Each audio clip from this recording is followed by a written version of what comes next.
Bienvenue dans les tutos du 19M. Aujourd'hui, on fait de la broderie hyper créative avec Montex. Et promis, l'artiste, ce sera vous. On va ouvrir grand les valves de votre imagination. On va apprendre à broder sur des photos de famille imprimées sur du tissu. On s'est retrouvé avec Asuka Yamashita, la directrice artistique de Montex, grande créatrice de broderie dans l'atelier de Pauline Angotti, qui est une plasticienne, une artiste qui travaille le textile.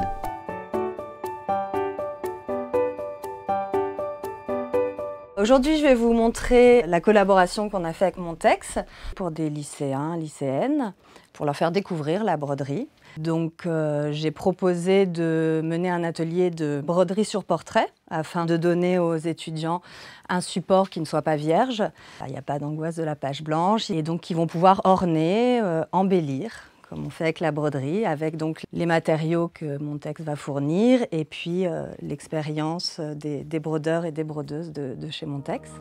Ce masque a été fait avec des techniques et des fournitures de chez Montex. Montex, connu pour la richesse, la sophistication et l'inventivité sans limite de ses motifs. Un grenus, c'est des paillettes qui sont déjà sur fil. Et là, en l'occurrence, il est en plus emballé dans une petite tricotine lurex. Voilà, typiquement Montex, sans limite, de la tricotine lurex. L'idée de l'atelier, c'était de donner une certaine liberté aux étudiants pour qu'ils puissent s'approprier l'image et puis en faire ce qu'ils voulaient aussi.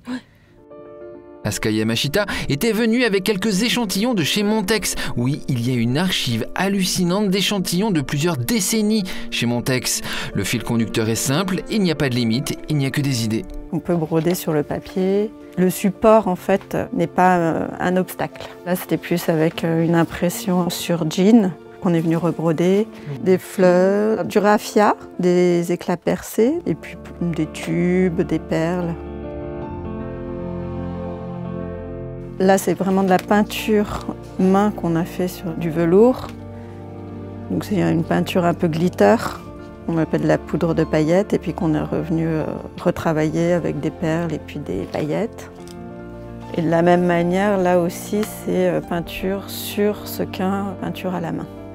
Et cet échantillon bluffant, avec des effets de traits de pinceau, comme une aquarelle en paillettes, magie totale Montex quand la broderie imite la peinture. On crée des vides dans la broderie, après on resserre le point. Comme ce sont des paillettes un peu transparentes, ça intensifie la couleur. Et en plus, après, on les met en paquet. Donc il y a le volume en plus. Tout ça, ça crée la nuance, la subtilité de couleur. Pauline Angotti nous a montré ce qu'il était possible de faire, de broder sur des photos. Ici, ce sont des photos de famille de sa grand-mère. Comme un hommage, une façon très personnelle de revoir son album de famille.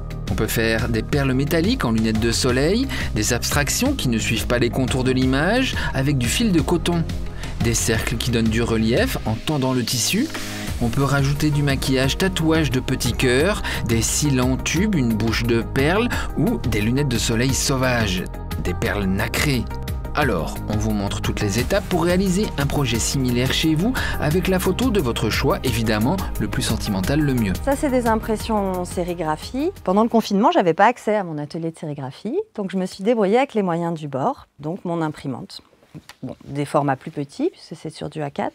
Donc, je vous montre comment on fait.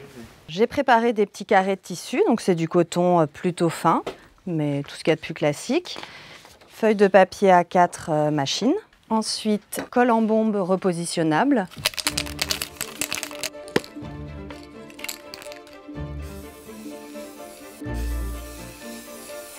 Et ensuite, je viens la placer sur ma feuille de papier. On aplatit bien. Voilà. Donc ensuite, je vais venir la placer dans l'imprimante.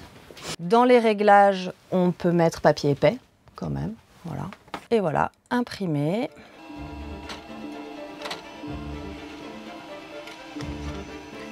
Et hop, on a le fond de notre broderie. Alors ce que je fais moi, parce que ça tient pas forcément très bien, si on veut quand même pouvoir la manipuler, parce qu'en plus, quand on va broder, on va un petit peu frotter avec la main, tout ça, je mets un petit coup de fixatif. Et voilà, donc la colle repositionnable, voilà, ça permet de l'enlever après très facilement.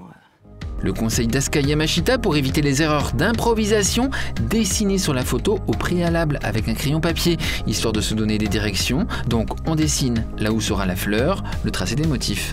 Avec un crayon un peu gras, blanc, quand on est sur le fond noir, bien sûr. Se faire une empreinte, peut-être une perle centrale. On peut lui donner des directions pour les paillettes. Et comme après ce sera couvert par la broderie, ça disparaîtra. On prend un tambour à broder, mais si on n'en a pas, on s'en fait un avec les moyens du bord. Pauline a pris un cadre de tableau vide. Ce qu'on appelle la ceinture, le cadre vide. Et elle a fixé un tissu épais avec une agrafeuse. Ensuite, on épingle un organza qui peut être synthétique, du tulle, une mousseline, une récup de store peut faire l'affaire. Moi, ce que je fais pour pas trop que ça bouge, je viens bloquer le métier avec des serre-joints. Hop.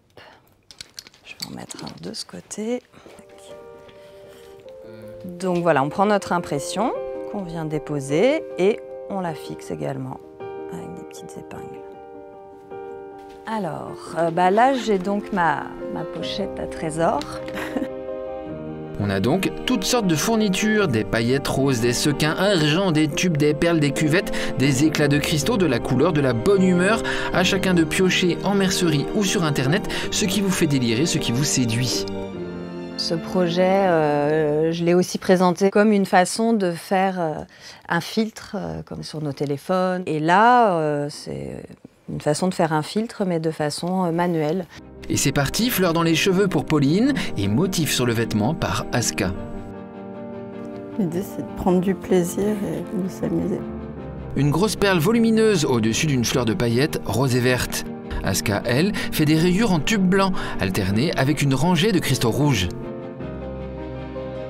Des tubes rouges sur la paupière pour créer un maquillage de divinité. S'amuser, souligner, embellir, rendre spectaculaire, fantaisie partout. Si on se trompe vraiment, qu'est-ce qu'il faut faire? On continue? Si on se trompe vraiment, on défait. On défait? Bah oui. On peut rattraper une erreur? Oui. Sinon? Oh bah ouais. C'est pas non plus... On peut toujours. Et on a continué notre ouvrage du jour. On lui a fait une pupille, une paupière mobile bleu océan et on a fini avec un nœud d'arrêt. Donc quand on a fini, souvent, soit on arrive à faire un petit nœud sous le métier, mais c'est pas évident, ou alors on peut faire plein de petits points, qu'on appelle des points d'arrêt, côte à côte. Ça permet de sécuriser la broderie. Et après, juste couper. Et voilà le résultat. On peut en faire un petit coussin, on peut aussi l'encadrer.